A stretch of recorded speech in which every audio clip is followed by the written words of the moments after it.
Yan, so hallelujah. Mag-start na po tayo mga kapatid. Yan, so muli ay isang pinagpalang gabi po sa atin pong lahat. It's been a while. Tunay na napakabuti po ng atin pong Panginoon. Wait lang po mga kapatid.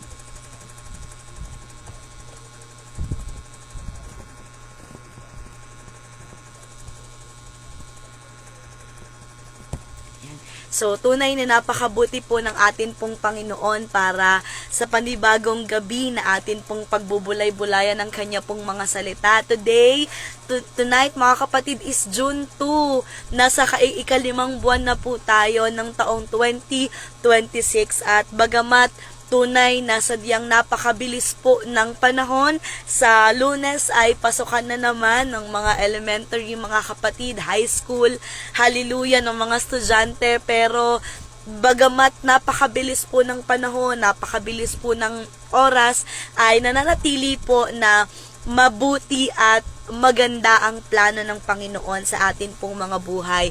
Yan, so muli ay isang pinagpalang gabi po sa atin pong lahat mga kapatid. And sa wala pong pagtatagal ay manalangin po tayo as we start with our night exhortation. Ay palakpakan po natin ang pangalan ng atin pong Panginoon. Hallelujah Jesus, hallelujah, hallelujah Jesus. Panginoon, pinupuri, sinasamba, dinadakila po namin ang pangalan mo. You deserve to be glorified, you deserve to be lifted high, you deserve to be praised, Panginoon, to be adored, to be celebrated, and to be lifted, Panginoon, sa amin pong mga buhay. Maraming salamat sa panibagong araw ng amin pong mga buhay at kalakasan. Salamat sa pag-iingat, salamat sa pagmamahal, salamat sa walang hanggang awa na patuloy mong ibinibigay sa amin. Salamat sa provision, salamat sa guidance, salamat sapagkat nananatiling bago, nananatiling fresh. Hallelujah, ang iyo pong pag-ibig para sa aming lahat. I pray na linisin mo ang amin pong mga puso, ang amin pong isipan na iyong buksan, pakabanalin. Hallelujah, ang amin pong mga espiritu upang maunawaan namin, manamnam namin, o Diyos, ang laman, ang sustansya ng iyo pong mga salita. Indeed, that it is the lamp of our feet. It is, hallelujah, the vitamins of our soul. Kami po'y nauuhaw, kami po'y nagugutom spiritually, at naniniwala po kaming lahat na tuturuan mo po kami sa gabing ito. Hangad ko ang pagpapala mo sa lahat po ng tao na makaririnig at magbibigay po ng oras sa iyo pong mga salita. Ganun din, na linisin mo rin pong akin pong mga labi, na ihayag ko ng mayroon pong care and mayroon pong katapangan ang iyo pong mga salita, na mangyari, Panginoon, ang kalooban mo sa ikatitibay ng iyo pong iglesia. Sa iyo po namin itinataas ang pinakamataas na papuri at pagsamba in Jesus' name. Amen. So yan mga kapatid, muli ay isang pinagpalang gabi po sa atin pong lahat. At sa wala pong pagtatagal, if you have your Bible with you, ay makipagbukas po kayo sa akin, sa atin pong key sa gabi. Yan, so hallelujah mga kapatid, makitype nga po ng amen. If naririnig nyo po ako, parang nawalan po yata tayo ng connection. Yan, so makitype po ng amen if medyo audible po or naririnig po ako. Medyo mahina lang po ang atin pong atin pong key verse for tonight. If you have your Bible with you, ang Romans chapter 6 verse 14 to 19. Yan. Chapter 6 verse 14 to 19. Ang sabi po mga yan. Medyo pa wala mga kapatid ang atin pong connection. Maghintay lang po tayo ng ilan pa po na atin pong mga kapatid ng kanila pong pagbalik para po nang sa ganon ay tayo pong lahat ay makanood. Hallelujah mga kapatid. Yan. Ulit mga kapatid, naririnig niyo po ba ako? Audible po ba tayo? Maki-type lang po ulit ng amen para lang po malaman ko if naririnig niyo po ako. Yan. Medyo hindi ko po makita. Yan. Sige, intayin lang po natin ang iba. Kasi hindi ko po ma-view if... Yan. So, mga kapatid, sige, magtuloy na po tayo. If you have your Bible with you, basahin po natin ang key verse po natin, ang Romans chapter 6, verse 14 to 16. Ang sabi po, sapagkat ang kasalanan ay hindi makapaghahari sa inyo, sapagkat wala kayo sa ilalim ng kautusan, kundi sa ilalim ng biyaya. Verse 15, ano nga, magkakasala baga tayo, dahil sa tayo'y wala sa ilalim ng kautusan, kundi sa ilalim ng biyaya, huwag nawang mangyari. Verse 16, hindi baga ninyo nalalaman na kung kanino ninyo inihahandog ang inyong mga sarili na pinakaalipin upang tumalima ay kayo'y mga alipin niyaong inyong tinatalima, maging ng kasalanan sa ikamamatay, maging ng pagtalima sa kapagiging matuwid. Basahin na rin po natin ang verse 17. Datapwat salamat sa Diyos na bagamat kayo'y naging mga alipin ng kasalanan, kayo'y naging mga matalimahin sa puso doon sa uri na pinagbigyan sa inyo. So, sa gabing ito mga kapatid, pahintulutan po ako ng Panginoon na mangaral sa isang pangangaral na nagsasabing, encouraged by the Holy Spirit, or ang pagpapalakas po ng banal na Espiritu ng atin pong Panginoon. Yan, makitype nga po sa atin pong comment section ng atin pong title for tonight, encouraged by the Holy Spirit. Gabi pong ito mga kapatid ay may nais pong iparating sa atin ang atin pong Panginoon. And according to Him, na once po na isurrender po natin ang atin pong mga sarili, hallelujah, sa isang bagay o sa isa pong tao, tayo daw po ay nagiging alipin or nagiging, hallelujah, nagiging surrender po tayo doon po sa bagay na yon o sa tao na yon. For example na lamang po mga kapatid, sa trabaho, though hindi naman po natin sinasabi na tayo po yung mga alipin ng trabaho, pero aminin man po natin na most of the time, hallelujah, or karamihan po ng atin pong mga oras ay inilalaan po natin sa trabaho, sapagkat naniniwala po tayo na ang trabaho ay malaking bagay para po umalwan or guminhawa or magkaroon mga kapatid ng kaayusan ang atin pong mga buhay. And kapag po tayo mga kapatid ay sumusurrender dun po sa ating pong trabaho, as much as possible, sinusunod po natin yung mga rules sa office, sinusunod natin mga kapatid lahat po ng mga alituntunin sa opisina. Kapag po sinabi na 7 a.m. ang call time, 6:30 pa lang ay naroroon na po tayo. Kapag po sinabi na mag-overtime, kahit ayaw natin mga kapatid, mag-overtime po tayo because we fully surrender our time, ourselves doon po sa trabaho.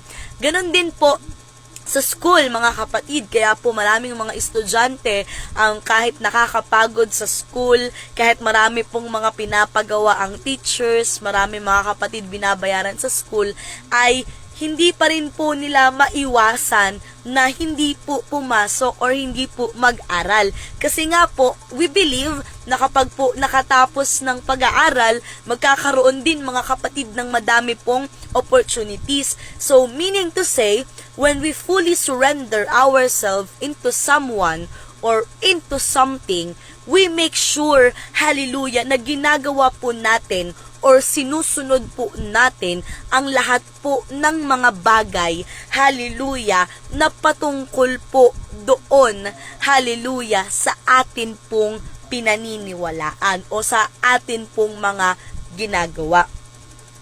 However, mga kapatid, hallelujah, when we surrender ourselves with Jesus, then we have the power to overcome because we are His servant.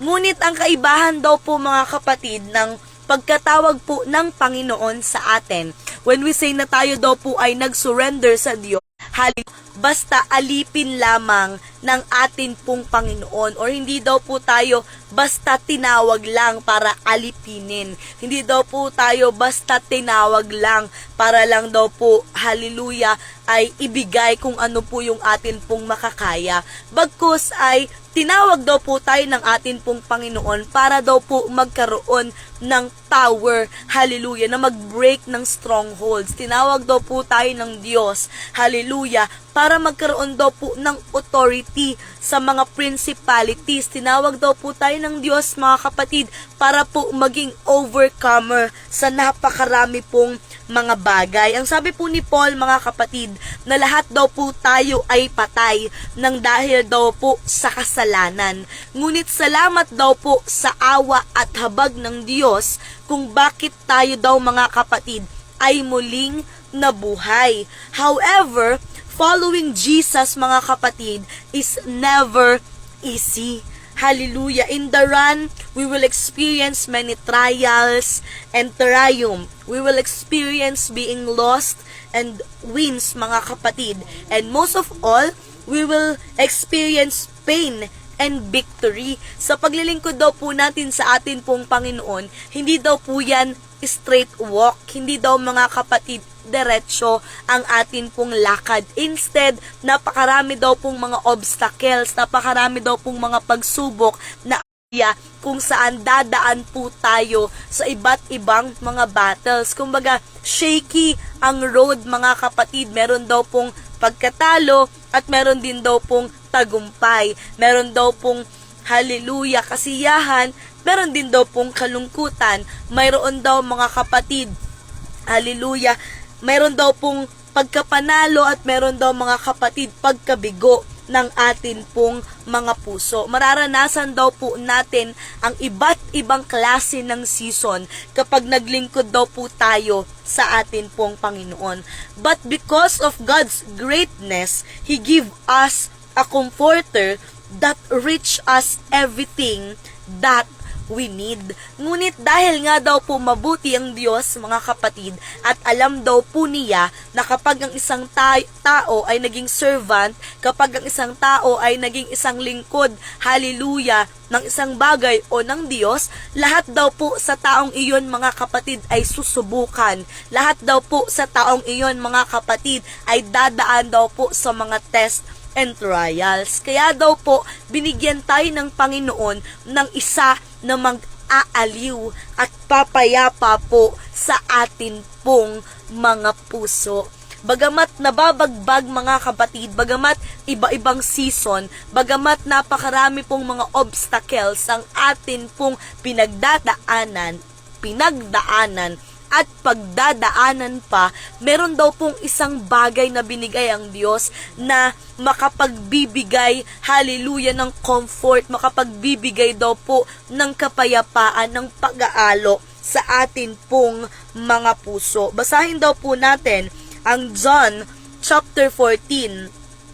John chapter 14 verse 26, mga kapatid. Again, if you have your Bible with you, John chapter 14 verse 26. Ang sabi po dito, datapwat ang mag-aaliw sa makatuwid bagay, ang Espiritu Santo na susuguin ng Ama sa aking pangalan. Siya ang magtuturo sa inyo ng lahat ng mga bagay at magpapaalala ng lahat ng sa inyo'y aking sinabi. Ang sabi, mga kapatid, but the Comforter, which is the Holy Spirit. Hindi po sinabing the Comforter, which is the money. Hindi po sinabing the Comforter, which is the material things. Hindi po sinabi na the Comforter, which is, hallelujah, golds and silver. Ang sabi po, but the Comforter, which is the Holy Spirit. Ang isang bagay daw po na binigay ng Diyos sa atin na mag-aaliw, hallelujah, at papayapa sa atin pong mga puso ay walang iba kundi daw po ang Espiritu Santo na hindi lang daw po basta gagabay, mga kapatid, kundi magpapaalala ng lahat ng bagay na sinasabi daw po ng atin pong Panginoon. And by that, We are encouraged by the Holy Spirit. Pinalalakas daw po tayo ng banal kapatid by the Holy Spirit of the Lord. Hallelujah. Hindi daw po ng authority, hindi daw mga kapatid ng excellency, hindi daw mga kapatid ng influence, kundi daw po ng banal na espiritu ng atin pong Panginoon. And it works in many ways in our life. At ito daw po ay kumikilos, nagtatrabaho sa napakaraming aspeto daw po ng atin. Hallelujah. Ganyan po ang naging pagkilos, hallelujah, ng banal na espiritu ng atin pong Panginoon. As we cooperate with the Holy Spirit, we became close and closer to God. And when the Holy Spirit is at work, mga kapatid, it is evident, hallelujah, in everything that we do. Hallelujah, hallelujah. At kapag daw po tayo mga kapatid ay punong-puno ng banal na espiritu ng atin pong Panginoon, kita daw po ito sa paraan ng ating pananalita. Kita daw po ito sa lahat ng ginagawa natin sa atin pong mga buhay. Kita daw po ito sa kung paano daw po tayo mag-isip, sa kung paano daw tayo mga kapatid lumakad sa sanlibutang ito. Sapagkat ang isang tao daw mga kapatid na punong-puno ng banal na espiritu ay masasabi daw po na malapit, higit na malapit sa Diyos. Hallelujah. And I've listed 5 encouragement mga kapatid on how the Holy Spirit work on us. So, gusto ko mga kapatid ay maging responsive po yung atin pong kapatid ng 5 paraan or 5 bahagi sa kung paano daw po kumikilos sa atin ang banal na espiritu. And just like what I've said, nawa po ay maging responsive po or mag-response po tayo sa pangangaral ng salita ng atin pong Panginoon. Number 1, makitype din po sa atin pong comment section para kapag nirewatch po ng iba or na-upload mga kapatid sa YouTube, di ko lang alam pala kung makakasama tong comment mga kapatid, pero kapag po na-rewatch ng iba, makasabay po sila dun po sa atin pong talakayan. Number 1, the Holy Spirit guide us with the truth. Hallelujah. Ang banal na espiritu daw mga kapatid, hallelujah, ay ginagabayan po tayo sa lahat ng katotohanan. The Holy Spirit guide us with all the truth. Jesus tell us mga kapatid that when we have the Holy Spirit in our lives, He will guide us, hallelujah, in everything that we do. It will not leave us in confusion, but will reveal the truth on us. Kaya po ang laki po ng advantage nating mga Pentecostal Christian mga kapatid is because we know the truth. We live in the truth. At dahil po sa banal na espiritu ng atin pong Panginoon ay hindi po tayo nalilito. Hindi po tayo mga kapatid nadideceive. Hindi po tayo madaling matangay ng kaaway. The Bible said mga kapatid, marami daw pong mga false preachers mga kapatid, false doctrine and false teaching, hallelujah, pero dahil po sa banal na espiritu na patuloy pong nagre-reveal sa atin ng katotohanan. So, yes, the Holy Spirit guide us with all the truth. Kaya po pag may nagsabi sa atin na, sister, ganito naman ang totoo, sister, ito naman ang tamang pananambahan, pero dahil nga po sa tulong ng banal na espiritu mga kapatid, nalalaman po natin kung ano po ang totoo, kung ano po ang tama at hindi.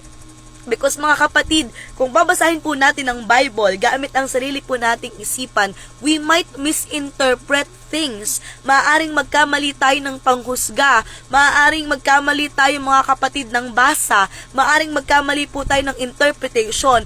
Pero dahil po sa banal na espiritu ng Diyos mga kapatid, ay mas madali or mas naiintindihan po natin kung paano po ito ipapamuhay, kung paano ito sasabihin, kung paano ito gagamitin sa atin pong mga buhay. The Holy Spirit will guide us in the darkest part of our life.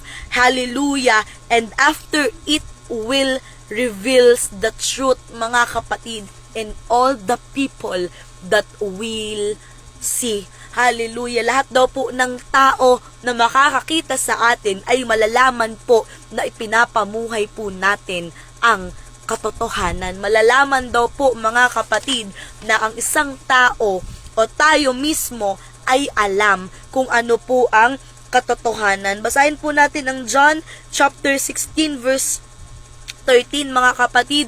Sabi po dito, gayunmay kung siya, ang espiritu ng katotohanan ay dumating, ay papatnubayan niya kayo sa buong katotohanan, sapagkat hindi siya magsasalita ng mula sa kanyang sarili, kundi ang anumang bagay na kanyang maririnig, ang mga ito ang kanyang sasalitain, at kanyang ipahahayag sa iyo ang mga bagay na magsisidating. Hallelujah!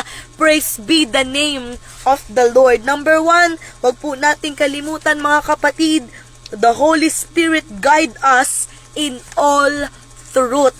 Hallelujah! The number 2, kung paano po kumikilos ang Holy Spirit or ang banal na Espiritu sa atin pong mga buhay, the Holy Spirit will convict us. Again, ang number 2, mga kapatid, the Holy Spirit will convict us. Ang banal na Espiritu daw po, mga kapatid, ay ang magtutuwid daw po sa atin. Always remember that conviction is our best friend. Kaya nga po ang sabi ng Bible, 'di ba? Conviction is better than fake love. Mas mainam daw po ang pagsaway kaysa daw po sa maling pag-ibig. So the Holy Spirit, mga kapatid, will convict us. Ito daw po ang magsasaway sa atin. Pag po daw na-reveal sa atin ng tama, kapag daw po na-reveal sa atin ng katotohanan, ang Holy Spirit daw po ang siyang magsasaway po sa atin. Kung tama pa ba ang atin pong ginagawa, kung tama pa ba ang atin pong sinasabi, kung tama pa ba ang atin pong ipinamumuhay, kung tama pa ba ang paglakad natin sa atin pong Panginoon. And a true Christian loves conviction. At ang totoong Kristiyano, kung paano po natin minamahal ang katotohanan, ay mamahalin din po natin ang pagsuway. Sapagkat ang pagsuway, mga kapatid, dapat kaibigan po natin yan. Dapat, mga kapatid, kung paano nating sinusuportahan ang pastor sa kanya pong pangangaral, ganun din po natin siya sinusuportahan kapag po siya ay nananaway, kapag po siya ay nagko-convict.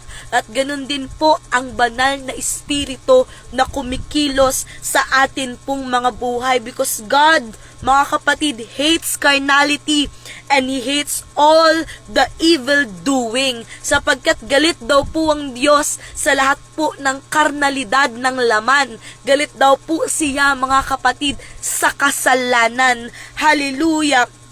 And unless a man becomes holy, it is impossible to please God. Kung isang tao daw po ay hindi po magpapakabanal sa kanyang salita, sa kanyang pag-iisip, sa kanyang puso, imposible daw po na maluguran po tayo o mapaluguran po natin ang atin pong Panginoon, sapagkat the Bible said, mga kapatid, kayo nga'y magpakabanal sapagkat banal ang Diyos. Hallelujah!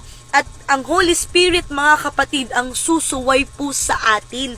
That's why many people, many Christians, mga kapatid, are backsliding sapagkat wala na po sa kanila na nagko-convict, wala na po ang Holy Spirit, mga kapatid, na mananaway ng tama at ng mali. Wala na po ang Holy Spirit, mga kapatid, na magsasabi ng dapat at hindi. Because again, the Holy Spirit, mga kapatid, will convict us. The Holy Spirit will tap our hearts once the temptation comes. And after it convict us, mga kapatid, the Holy Spirit will help us to be fruitful. At pagkatapos daw po tayong suwayin mga kapatid ng banal na spirito, tutulungan daw po tayo nito na magkaroon ng maraming bunga sa kawan ng atin pong Panginoon. Basahin naman po natin ang verse 8 ng John chapter 16. Sabi po dito, at siya'y papariton at siya, pagparito niya ay kanyang susumbatan ang sanglibutan tungkol sa kasalanan at sa katuwiran at sa paghatol. Kaya salamat po sa banal na spirito ng atin pong Panginoon na patuloy po na sumasaway sa atin pong mga buhay. Again, ang number 1 po natin, the Holy Spirit guide us in all truth. Number 2, the Holy Spirit will convict us. And number 3, mga kapatid, the Holy Spirit will help us to be fruitful. Ayan. So, kagaya nga po ng sinabi ko, ang banal na spirito ang tutulong po sa atin, hallelujah, upang magkaroon ng maraming bunga, mga kapatid. The Holy Spirit bears fruit, mga kapatid. We cannot be fruitful without the Holy Spirit. Hindi po tayo magiging mabungang Kristiyano kung wala po tayong banal na espiritu ng atin pong Panginoon. Sapagkat paano po natin yayakapin ang kamalian ng iba kung tayo mismo, mga kapatid, sa atin pong mga sarili ay naliligo sa atin pong kasalanan, marumi, hallelujah, sa mata ng atin pong Panginoon. Paano po tayo mag-aakay kung hindi po natin alam ang katotohanan o kung namumuhay po tayo sa kamalian? So kapag po tayo, mga kapatid, ay punong-puno ng banal na spirito ng atin pong Panginoon, tutulungan daw po tayo nito na magkaroon ng maraming bunga. The Holy Spirit will help us to be fruitful. Hallelujah, hallelujah. We cannot be fruitful, mga kapatid, without the Holy Spirit. We cannot work in the vine of grapes without it. So, if we want to be a worker of Christ, mga kapatid, then let us all renew. Let us all have and let us all be filled with the Holy Spirit, mga kapatid. After, it will teach us how to be fruitful. Sapagkat tanging sa bunga lang daw po, mga kapatid, ng banal na espiritu tayo magiging mabunga. Sapagkat tunay na kaya po tayo nagiging ganto kabait. 'Di ba? Yung dati pong mga matatara, yung dati pong mga palaaway, yung dati pong mga palamura, yung dati mga kapatid na palasagot, or yung dati mga kapatid na matatapang na ugali po natin. Lahat yan, kaya po yan nababago ay dahil sa banal na espiritu ng atin pong Panginoon. So, hindi po talaga tayo magiging fruitful, hindi po tayo magiging mabunga kung wala po, hallelujah, ang espiritu ng atin pong Panginoon. At ang sabi po ng Bible, ang sanga na hindi daw po nagbubunga ay tinatapyas, at saan po nilalagay? Tinatapon daw po sa nagbabagang apoy. So, baka ito na po ang oras para muli nating i-renew ang atin pong banal na espiritu sa atin pong Panginoon. Number 4, the Holy Spirit give us the power to witness.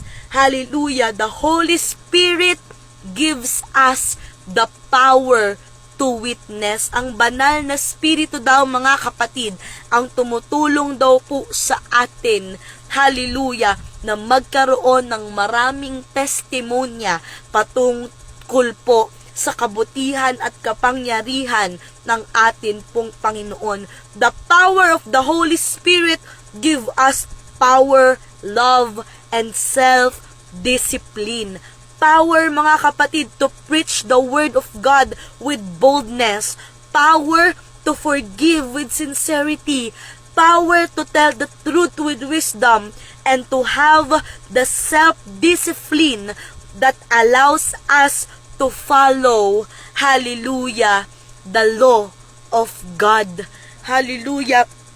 Ito daw pong banal na spirito ang nagtuturo sa atin na mangaral ng mayroong katapangan. Ang banal na spirito ang nagtuturo sa atin na magpatawad ng mayroon pong sensiridad. At ang banal na spirito, mga kapatid, ang nagtuturo sa atin kung paano po lumakad sa katuwiran at katotohanan sa pamamagitan po ng pagsunod sa atin pong Panginoon. So yes, the Holy Spirit gives us the power to witness. Kaya 'di ba ang daling sabihin sa katrabaho natin na alam mo ba ang buti ng Diyos sa buhay ko? Kaya ang daling sabihin sa mga kapitbahay natin na alam niyo ba nung nakilala ko si Kristo nagbago ang buhay ko? Kaya ang daling sabihin sa mga kaklase natin na alam niyo ba nung magmula nung nakilala ko si Kristo na bago na ang buong pagkatao ko dahil ang banal na spirito, mga kapatid, ang nagpapaalala po sa atin ng mga bagay po na iyan. Basahin po natin ang Timothy, 1 Timothy, mga kapatid, 1:7. Ang sabi po dito, na nagsisipagnasang maging mga guro ng kautusan. Hallelujah. Try po natin ang 2 Timothy chapter 1 verse 7, mga kapatid. Ang sabi po ito, mga kapatid, sapagkat hindi tayo binigyan ng Diyos ng espiritu ng katakutan, kundi ng kapangyarihan at ng pag-ibig at ng kahusayan. So, magmula po nang nakatanggap tayo ng banal na spirito ng atin pong Panginoon, mga kapatid, ay nagkaroon daw po tayo ng mga bagay, hallelujah, na magsisilbi po nating kalakasan at panlaban po sa mundong ito.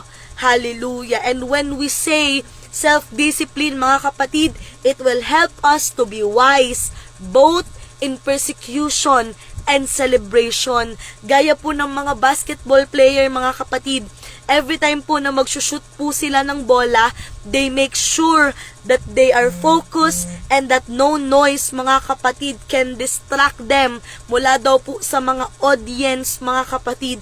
At tulad po natin, tutulungan po tayo ng banal na spirito, hallelujah, na magkaroon ng tamang attitude kapag inuusig daw po tayo at tamang attitude kapag pinupuri po tayo. So yes, the Holy Spirit will help us to witness. Tuturuan daw po tayo nito na magkaroon, mga kapatid, ng tamang attitude sa atin pong Panginoon. And last but not the least, mga kapatid, the Holy Spirit makes us more like Christ. Ang banal na spirito daw po, mga kapatid, ang tutulong daw po sa atin upang maging katulad, upang maging kagaya, upang maging kalugod-lugod sa harap ng atin pong Panginoon, because the main purpose of the Holy Spirit, mga kapatid, in our life is to make us more like Christ, upang, hallelujah, upang maging reflection daw po ng galaw natin ang atin pong Panginoon, na kung paanong nakikita daw po ng iba ang Diyos sa atin, mga kapatid. Kung ang Diyos, mga kapatid, compassionate, ang Holy Spirit daw po tinutulungan tayo na maging compassionate. Kung ang Holy Spirit daw, mga kapatid, ay matuwid sa lahat ng bagay, then the Holy Spirit will teach us, mga kapatid, hallelujah, to be right, hallelujah, in this world. If Jesus, mga kapatid, preach the truth, then by all means, makita daw po sa atin na tayo daw po ay ipinamumuhay daw po natin ang katotohanan. Basahin po natin ang last verse po natin, ang 2 Corinthians chapter 2 verse 18, mga kapatid. Chapter 3 verse 18 rather, ang sabi po dito, tatapwat tayong lahat ay walang talukbong ang muka, na tumitingin gaya sa isang salamin, sa kalwalhatian ng Panginoon, na nababago tayo sa gayon ding larawan mula sa kaluwalhatian hanggang sa kaluwalhatian na gaya ng mula sa Panginoon na Espiritu. So, dapat daw mga kapatid, sa tulong ng banal na Espiritu, ng Holy Spirit, ay maging reflection daw po tayo sa lahat daw po ng ginagawa ng atin pong Panginoon. Hallelujah. At bilang pagtatapos mga kapatid, again, yung panglima, the Holy Spirit makes us more like Christ. Hallelujah. Always remember mga kapatid that the only way to live for God is to have a Holy Spirit. You have to walk in the Holy Spirit. You have to talk with the Holy Spirit. You have to move with the Holy Spirit, because you cannot do it by your own authority or by your own ability, because it can only be done by the power of the Holy Spirit. Kaya nga po ang ganda nung kanta kanina bago po tayo mag-start, 'di ba? Yung sabi po nung lyrics mga kapatid, o banal na Espiritu, gamitin mo ako. O banal na Espiritu, punuin mo ako. Ganun daw po dapat, hallelujah, ang lagi daw po nating ipinapanalangin. Hindi po tayo ang gagamit, hindi po tayo uubos ng banal na Espiritu. Ang Holy Spirit po ang dapat nagagamit. Ang dapat mga kapatid na magpupuno po sa atin. Because it is impossible daw po to please the Lord kung wala daw po ang banal na Espiritu sa atin pong mga buhay. Many Christians, mga kapatid, ang nawawala at tumatalikod na lang po sa Panginoon sapagkat wala na, hallelujah, wala na po sa kanila ang banal na Espiritu. Sapagkat alam naman po natin na kung yan po ay regalo, kung ang banal na Espiritu mga kapatid ay regalo, yan din daw po ay mayroon pong expiration, yan po ay umaalis po sa atin. Just like what happened to King Saul mga kapatid, nung siya po ay wala na, hallelujah, sa kalooban ng atin pong Panginoon, the Bible said, and the Holy Spirit depart from him. Umalis daw po ang banal na Espiritu sa kanya. Kaya naman, this is a good reminder for everyone na i-double check po natin ang atin pong mga sarili. Magkaroon daw po tayo ng tamang pag-iisip. Magkaroon daw po tayo mga kapatid ng maayos, hallelujah, na pakikipagbaka, maayos na pakikipag-usap sa atin pong Panginoon. Sapagkat hindi daw po magiging ganoon kadali ang pakikipaglaban sa lahat daw po ng mga bagay na mayroon sa mundong ito. Sapagkat sabi po ng Bible, hindi daw po sa laman tayo sinusubok, kundi sinusubok daw po tayo, hallelujah, sa principalities mga kapatid, sa faith, sa atin pong spiritual realm. Kaya naman lagi po nating siguraduhin na hindi lang po basta puno, bagkus ay nag-uumapaw ang atin pong mga Holy Spirit. So, we have heard the word of God, mga kapatid. I pray, hallelujah, na maging maayos or igawin po natin ang lahat ng atin pong best na ma-renew yung atin pong mga banal na Espiritu araw-araw sa pamamagitan ng pananalangin, linggo-linggo sa pamamagitan ng pagsamba and fellowship and Bible reading and fasting, mga kapatid, para po masecure po natin na hindi po tayo mawawala, na hindi po tayo mababackslide na lang sa harap ng ating pong Panginoon. So, God bless us all mga kapatid. Manalangin po tayo ng pagtatapos. Hallelujah, Jesus. Once again, Panginoon, maraming salamat sa pagkabasa ng iyo pong salita. Salamat sapagkat once again ay iyo pong ibinigay sa amin ang paalala na hindi po kami dapat sumang-ayon, hindi po kami dapat kumilos ng ganang amin. Bagkus ay nagawa po namin ang lahat, Panginoon, ayon sa iyo pong katuwiran, ayon sa iyo pong kabanalan, ayon, Panginoon, hallelujah, sa iyo pong katuruan. Patuloy mo po kaming tulungan, patuloy mo po kaming gabayan, patuloy, Panginoon, na mataas ang iyo pong pangalan sa amin pong mga buhay. We give you all the glory, the honor, Panginoon. Also, pagpalain mo po ang lahat po ng tao na makaririnig pa ng iyo pong salita. Pagpalain mo ang Akbalayan Church, pagpalain mo ang amin pong morning devotion, pagpalain mo ang amin pong night exhortation, pagpalain mo ang lahat ng amin pong gagawin according to your will. Hallelujah. Mangyari ang lagi po naming idinadalangin ng iyong kalooban sa amin pong mga buhay.